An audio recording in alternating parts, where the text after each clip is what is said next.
Saya ingin mengajak kita semua untuk menafakuri, mentadaburi bagian akhir dari Quran surat Al-Isra.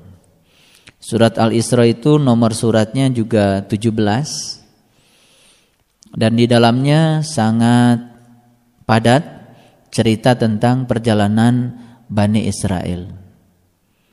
Ya, saya sudah berulang kali menyampaikan bahwa Bani Israel itu terdiri dari 3 kata, Bani, Isra, dan Eli.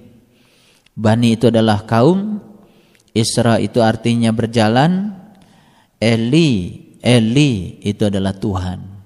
Jadi Bani Israel menurut lughahnya bahasa itu adalah kaum yang berjalan menuju Tuhan. Jadi sangat masuk akal kalau Bani Israel diunggulkan. Jadi siapa saja yang mau berjalan menuju Tuhan, ya pasti akan diunggulkan. Dari segala hal, kearifannya lebih arif, kebijaksananya lebih bijak, keluasannya lebih luas, kelapang dadaannya juga lebih lapang, karena dia bersama dengan Allah. Siapa saja orang yang sudah menyatu dan bersama dengan Allah, pasti akan mendapatkan tahaluk bi akhlakillah, akan mendekati dengan akhlaknya Allah. Dengan demikian pasti dia menjadi yang unggul di dalam segala hal. Tentu saja kita tidak bisa mengupas semua Quran surat Al-Isra, tapi saya mengajak kita untuk mentadaburi bagian akhir dari Quran surat Al-Isra. Baik, kita lihat ayat yang ke-101. Di situ dikatakan, dan sesungguhnya kami, ya Allah, telah memberikan kepada Musa 9 buah yang nyata. Ya. Di situ ada kata-kata mukjizat, ya. Ya, sebetulnya kan tidak ada di situ. Yang ada itu adalah, dan sesungguhnya kami telah memberikan kepada Musa 9 buah yang nyata. Ya, 9 ini tafsirannya sangat banyak, ya. Kata 9 juga menjadi kita kenali di tanah Jawa kan ada Wali Songo, ya. Wali Songo kan 9 wali, ya. Jadi 9 ini angka yang sangat luar biasa. Ya, apa iya wali itu jumlahnya 9? Wallahu alam, ya. Tentu saja banyak, ya. Apalagi kalau wali mau menggunakan definisi Quran. Wali itu kan kata Quran, sesungguhnya wali Allah itu mereka yang sudah terbebas dari rasa takut dan rasa khawatir kepada selainnya Allah. Itu namanya wali, ya, wali Allah. Tentu saja kalau wali itu cuma 9 dan tidak akan pernah lahir wali-wali baru setelah yang 9, kan menjadi aneh gitu. Jadi wali itu ya tentu saja, ya wallahu alam, ya, pasti kalau menurut saya lebih dari 9. Tapi kenapa yang dipopulerkan itu kan wali itu 9? Wali itu kan sebutnya teman. Ya, waliullah itu artinya adalah teman-temannya Allah. Dan ternyata untuk berteman dengan Allah, ya tentu saja harus kenal kepada Allah. Nah, untuk kenal kepada Allah, ya bekalnya yang 9 ini.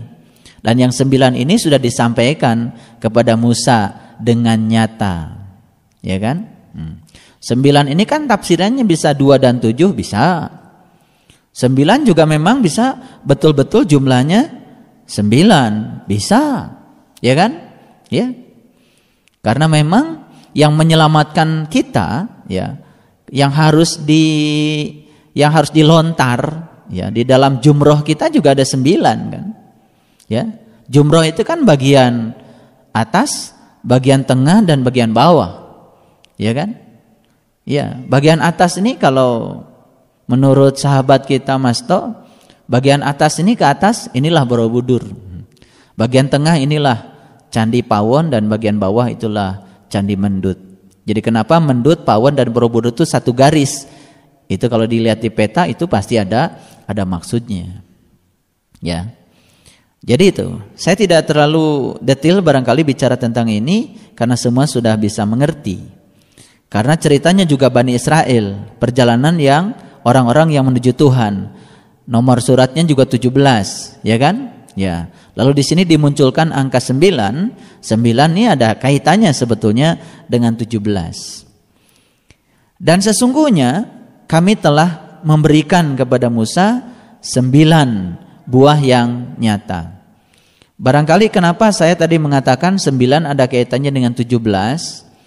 17 ini kan bisa 10 dan 7 ya. 10 itu kan ya 10 ya.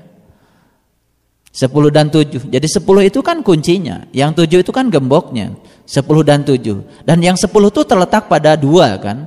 Jadi sama saja dengan 2 dan 7. 2 dan 7 sama saja dengan 10 dan 7. Cuman kalau yang 10 diringkaskan jadi 2. Betul enggak? Ini kan cerita Bani Israel. Kemudian di ayat selanjutnya, dan sesungguhnya kami telah memberikan kepada Musa 9 buah yang nyata.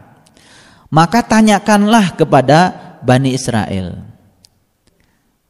Jadi kalau ingin tahu rahasia akan 9 yang sudah diberikan pada Musa, ternyata harus ditanyakan pada siapa? Harus ditanyakan kepada Bani Israel. Artinya yang tahu rahasia angka 9 ini ya cuma Bani Israel. Gitu. Berarti kalau begitu Musa juga termasuk bagian dari Bani Israel itu. Ya. Kan indah, ayatnya indah sekali. Cuman kan barangkali kita belum pernah membaca lebih serius ayat ini. Nah, nanti saya akan baca step by step dan kemudian nanti kita akan masuk pada kearifan-kearifan yang sudah diraih oleh Musa ya. Setelah mencapai yang 9 itu. Kan kita tahu bahwa Musa ini terkenal dengan nabi yang sangat rendah hati ya. Dan rendah hati itu sebetulnya merupakan suatu modal untuk mencapai kedamaian, kesejahteraan dan kehormatan. Dan kita juga sudah tahu dari pengalaman orang-orang yang sombong itu pasti tidak damai. Orang-orang yang sombong itu pasti sulit untuk mencapai kesejahteraan, terutama kesejahteraan batinnya. Karena biasanya kan orang sombong pasti tidak mau tersaingi. Itu ciri orang sombong, tidak mau tersaingi, ya. Ketika ada orang lain yang lebih baik dari dia, ini orang sombong ya, biasanya dia sendiri yang gelisah, ya, sehingga kesejahteraan menjadi hilang, terutama kesejahteraan batinnya. Orang yang rendah hati kan tidak perlu dukungan dari mana-mana, dia sudah menjadi dirinya sendiri, ya, dia bisa menerima apa adanya. Itu yang disebut dengan orang yang bersyukur. Syukur itu memang ada kaitannya dengan rendah hati. Karena saya semakin yakin bahwa hanya orang yang sudah mencapai kerendahan hati yang bisa dengan mudah bersyukur.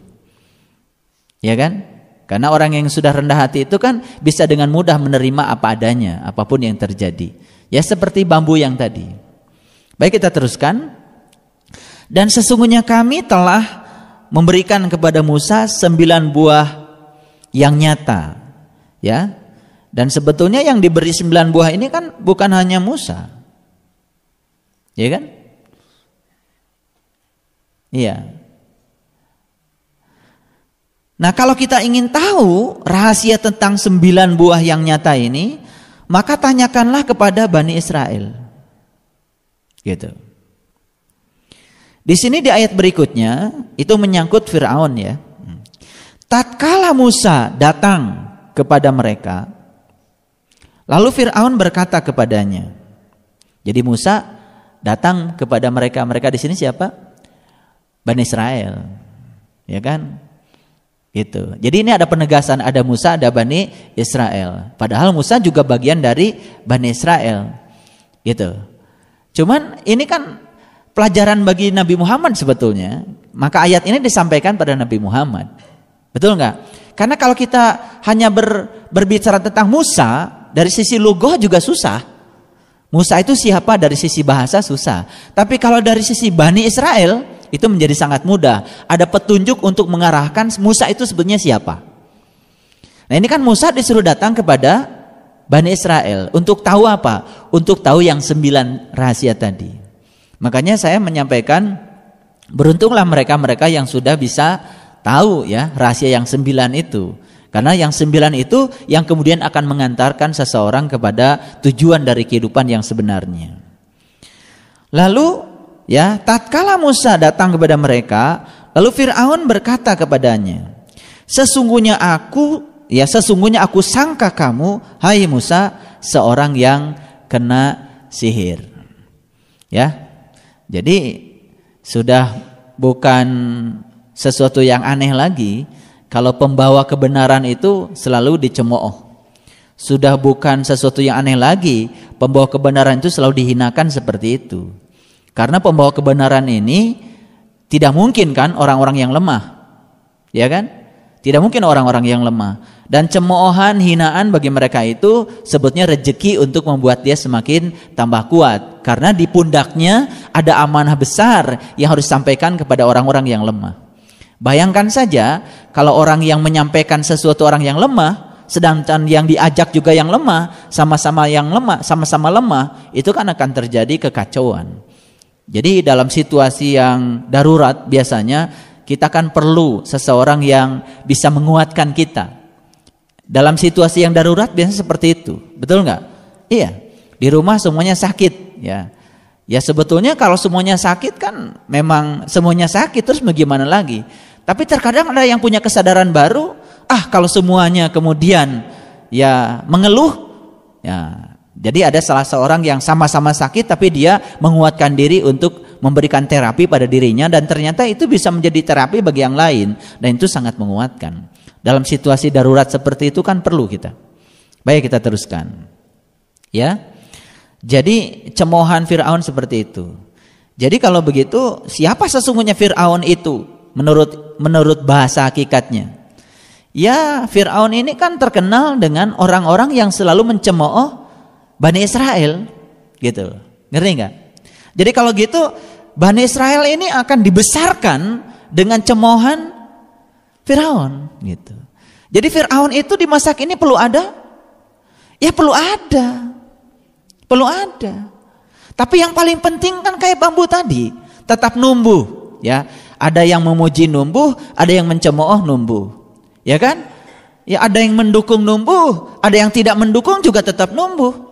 Nah makanya saya sampaikan kalau kita termasuk salah satu ya, dari yang memiliki sifat seperti bambu tadi tetap numbuh di situasi apapun, yaitu bersyukur, berarti kita sudah belajar dari kearifan bambu yang sangat luar biasa. Ya kan? Nah, jadi sebetulnya Bani Israel ini harus seperti bambu yang tetap numbuh, ya, tetap jalan pada situasi apapun.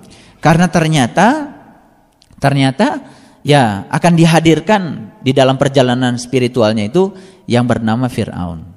Jadi Fir'aun bukan sekedar sosok di masa lalu, tapi mari kita pahami berdasarkan teks ayat ini, Fir'aun itu adalah siapa saja orang di masa kini, ya, yang kemudian mencemooh terhadap Bani Israel, terhadap orang yang sedang bersungguh-sungguh berjalan menuju Tuhan.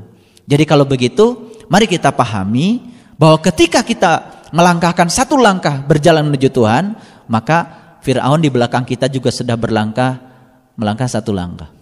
Atau mungkin Fir'aun melangkah lebih cepat 10 langkah daripada langkah Bani Israel. Bisa jadi kan begitu. Oleh karena itu ayat ini sebetulnya memberikan kesadaran baru pada diri kita bahwa ya semua itu diadakan dalam rangka untuk menguatkan Bani Israel agar dalam perjalanannya dia sampai kepada tujuan dari dia berjalan.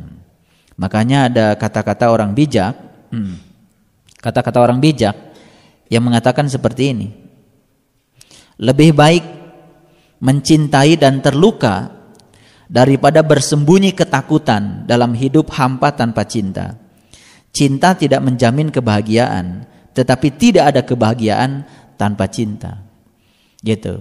Lebih baik mencinta dan terluka daripada bersembunyi ketakutan dalam hidup yang hampa tanpa cinta. Ini yang dimaksud cinta di sini bukan cinta sesama makhluk, tetapi cinta kepada Allah. Makanya orang yang belum numbuh cintanya kepada Allah, ya dia sebetulnya seperti hidup di ruang hampa. Cinta tidak menjamin kebahagiaan, tetapi tidak ada kebahagiaan tanpa cinta. Jadi sebetulnya kebahagiaan yang luar biasa manakala kita sudah bisa mencintai dan dicintai. Ya kan? Oleh karena itu ya, yang masih sampai hari ini barangkali belum merasakan ya bagaimana menyatu, bagaimana merasakan kehadirannya, itu pasti kan ada masalah. Masalah ini ternyata bukan sekedar masalah kita ini siapa dan melakukan apa, tetapi secara teknis mungkin ada yang salah. Makanya beberapa orang yang sudah saya ajarkan ya memasuki alam cinta itu, ya cinta yang sebenarnya, ternyata ya baru merasakan kebahagiaan yang sebenarnya. Karena kebahagiaan yang sebenarnya kan ketika bersama dengan Allah. Baik, ya. Kita teruskan. Jadi tadi di ayat yang berikutnya, di ayat 102, Musa menjawab, sesungguhnya kamu telah mengetahui ya bahwa tiada yang menurunkan itu kecuali Tuhan yang maha memelihara langit dan bumi sebagai bukti yang nyata. Dan sesungguhnya aku mengira kamu, hai Fir'aun, seorang yang akan binasa. Jadi kebenaran itu pada dasarnya akan muncul, dan kebatilan itu pada dasarnya pasti akan binasa dengan sendirinya. Jadi sebetulnya ya kita tidak usah berupaya keras untuk memerangi kebatilan sebetulnya. Apalagi memerangi kebatilan dengan cara-cara yang batil, malah kita jadi terlibat batil ya. Berkaca dari pernyataannya Mahatma Gandhi, kalau ada orang mencongkel matamu, kemudian kamu juga mencongkel mata orang lain, maka dalam sekejap dunia ini dihuni orang-orang buta. Betul nggak? Iya, kan biasanya begitu. Karena dia mencongkel mata kita, ya kita juga mencongkel mata dia, kan akhirnya dalam sekejap buta. Artinya kalau kita melawan kejahatan dengan kejahatan, hanya dalam sekejap bumi ini dihuni oleh orang-orang yang jahat. Betul nggak? Oke. Kemudian kita lihat ayat berikutnya, ya, ayat ke-103. Kemudian Fir'aun ya hendak mengusir mereka dari bumi itu, maka kami tenggelamkan dia serta orang-orang yang bersama dia seluruhnya. Nah, biasanya kalau kita dengar kata-kata tenggelamkan, langsung bayangan kita ingat kemana? Ke Laut Merah ya. Cerita itu. Waktu di SD kan ceritanya itu aja. Jadi waktu Nabi Musa itu dikejar-kejar rombongan Fir'aun, kemudian kan dia membelah laut. Lautnya terbelah, kemudian rombongannya Fir'aun di tengah laut baru ditenggelamkan. Kan seperti itu. Dan kita mungkin dengar cerita itu puas ya. Biasanya kalau dengar cerita kan ada yang punya lalakon, ada yang jahat, kemudian yang jahat itu kemudian bisa mati dan terbunuh, puas kan? Betul nggak? Puas? Nah, kalau hari ini kita dengar cerita itu puas, berarti ada yang salah di dalam diri kita. Pasti ada yang salah, ada yang salah. Ya, apalagi kalau kita keprok ya sampai sorak-sorai karena si orang yang kita sebut tadi jahat itu sudah dilumpuhkan kan gitu. Biasanya kalau kita nonton film juga seperti itu kan. Biasanya kan kita selalu berpihak kepada yang kita anggap dia punya lalakon kan gitu. Betul nggak? Makanya kalau kita nonton film kan yang punya lalakon mah susah matinya juga ya. Udah ketembak juga masih hidup juga ya, karena memang dia punya lakon. Gitu. Tapi begitu orang yang jahat itu kemudian tertembak mati, kemudian kita merasa bahagia. Begitu? Ya, kalau misalkan kita nonton film dan masih punya perasaan seperti itu berarti ada yang salah. Ada yang salah. Ya berarti kita belum jadi bambu dong, betul nggak? Iya, belum jadi bambu. Kita baru numbuh kalau musim hujan. Kalau musim kemarau nggak numbuh, belum jadi bambu kan? Apalagi di musim kemarau malah mati. Ya, ada yang salah pasti di situ. Baik, kita teruskan. Kemudian Fir'aun hendak mengusir mereka, ya kan? Dari bumi. Dan kami tenggelamkan dia serta orang-orang yang bersama dia seluruhnya. Saya ingin membawa Bapak Ibu untuk tidak salah persepsi. Karena sesungguhnya Bani Israel dan Fir'aun itu sesungguhnya ya, bukan dua entitas yang terpisah, yang berjauhan, tetapi dia berdekatan. Bahkan mungkin satu. Gitu. Satu kesatuan. Jadi sebetulnya keinginan untuk menuju Tuhan itu ada pada diri setiap orang. Tapi keinginan untuk tidak menuju Tuhan juga terletak pada setiap orang. Barangkali sulit mencari orang ya yang terus-menerus secara konsisten ya jalan lurus ya di Shiratal Mustaqimnya itu sampai tidak luak-liuk kiri kanan. Ya. Sulit kan? Ya, seperti perjalanan kita. Nah, jadi ketika digupayan sama Firaun ya, karena Firaun lagi minum kopi gitu, kemudian kita mau lewat, itu pasti kita mampir dulu kan? Pasti kita mampir, bahkan mencari tahu. Ya, mencari tahu. Sebetulnya dua figur itu ada pada diri setiap orang. Dan jangan lupa bahwa sesungguhnya kadang-kadang kita menjadi Bani Israel, kadang-kadang menjadi Firaun, gitu. Jadi kadang-kadang menjadi Bani Israel, tapi kadang-kadang itu menjadi Firaun. Jadi kadang-kadangnya lebih banyak lagi, gitu. Kira-kira bisa diterima dulu ya. Nah, kita bisa sadar sekarang bahwa sebetulnya kita ini lebih banyak, lebih sering jadi siapa kan sebetulnya? Lebih sering jadi siapa? Ya, yang luar biasa kan semua merasa sudah jadi Bani Israel, tapi perilakunya kan Firaun semua, gitu. Betul nggak? Jangankan menghentikan diri sendiri, bahkan ya kebiasaan menghentikan diri sendiri juga ya dimunculkan dengan kebiasaan juga menghentikan orang lain. Gitu. Makanya di sini ditegaskan ya bahwa Firaun ini kerjaannya itu mengusir mereka. Dari mana? Dari bumi ini. Dari bumi ini. Nah, tentu saja bumi yang dimaksud jangan jauh-jauh ya. Bumi kita ya, kita kan sedang jadi raja di sini ya, di bumi ini. Nah, gitu. Jadi sebetulnya kita tidak pernah jadi tuan rumah di bumi kita sendiri. Kapan? Saat kita sedang terusir. Dan yang mengusir itu ternyata Firaun. Gitu. Ada orang mengusir kita dari rumah kita, kira-kira yang mengusir tinggal di luar atau di dalam? Ya di dalam dong. Betul nggak? Ada anak kemudian, ya, kenapa kamu diusir sama bapak? Bapak kamu emang ada di mana? Lagi di pasar, gitu. Nggak mungkin dia bapaknya ngusir dari rumah, ya, tapi di pasar. Pasti bapaknya sedang ada di dalam rumah. Betul nggak? Berarti sebetulnya saat kita terusir dari rumah kita sendiri, yang mengusir itu tinggalnya di dalam atau di luar? Ya di dalam dong, betul nggak? Jadi yang mengusir itu di dalam. Jadi kalau begitu, ya sebetulnya Bani Israel dengan Fir'aun itu serumah nggak? Serumah. Cuman kan selama ini kita tidak sadar kalau dua-duanya serumah. Nah, makanya kan ada peribahasa dari orang bijak ya. Orang bijak tahu apa yang harus dilakukannya.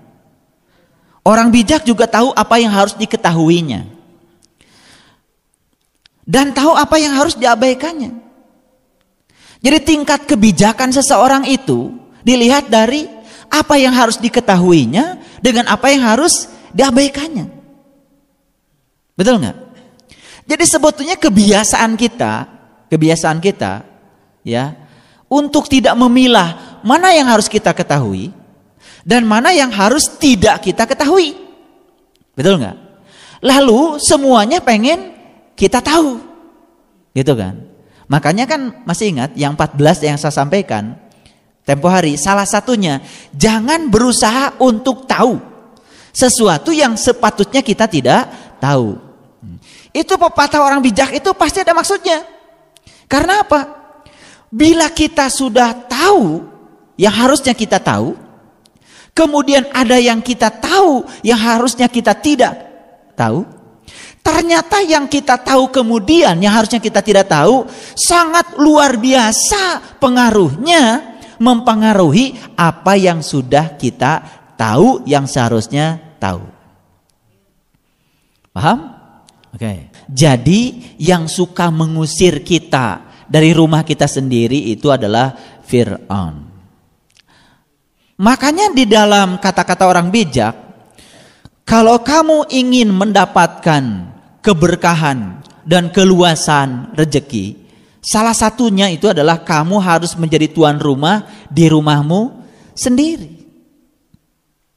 Nah kita ini kan kadang-kadang tidak bisa menjadi tuan rumah di rumah kita sendiri. Yang jadi tuan rumahnya orang lain. Karena kenyataan orang lain diizinkan untuk mengendalikan segala sesuatu yang ada di rumah kita tentang kita. Yang sederhana kan kita suka sedih. Sedih itu kan biasanya ketika kita mendapatkan sesuatu yang tidak kita harapkan. Yang tidak kita harapkan itu kan datangnya dari luar. Karena kita tidak bisa menjadi tuan rumah di rumah kita sendiri, akibatnya apa? Kesedihan yang datang dari pihak luar itu yang masuk. Artinya pihak luar lebih menjadi tuan rumah di rumah kita sendiri ketimbang diri kita sendiri. Kemudian Fir'aun hendak mengusir mereka ya dari bumi itu. Maka kami tenggelamkan dia. Jadi saat Fir'aun menjadi tuan rumah di negeri kita ini, lalu mengusir kita dari rumah kita sendiri, ya udah, si Fir'aun itu makin tenggelam, makin merasa berkuasa di rumahnya, di rumah kita, karena kita mengizinkan dia berkuasa, serta orang-orang yang bersama-sama dia seluruhnya. Jadi yang tipikal-tipikalnya dia itu, ngerti maksudnya? Yang tipikal dia itu akan menyatu. Jadi rupanya yang tinggal di rumah kita bukan Fir'aun sendiri sekarang.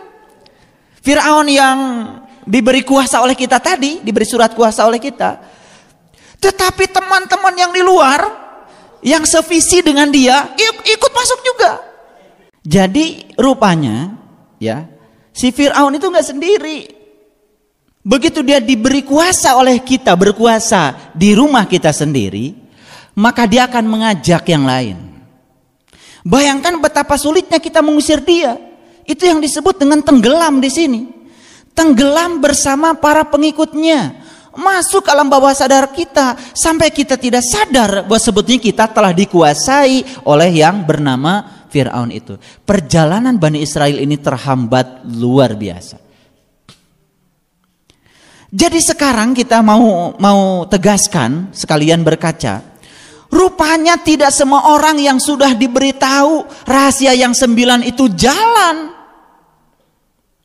Sampai memasuki puncak-puncak pengalaman spiritual di alam cahaya yang gilang gemilang. Masuk alam rasa. Tidak semua. Karena apa? Tanpa kesadaran sesungguhnya di dalam diri dia yang berkuasa bukan lagi Bani Israel. Tapi yang berkuasa di rumahnya adalah Fir'aun dan para pengikutnya.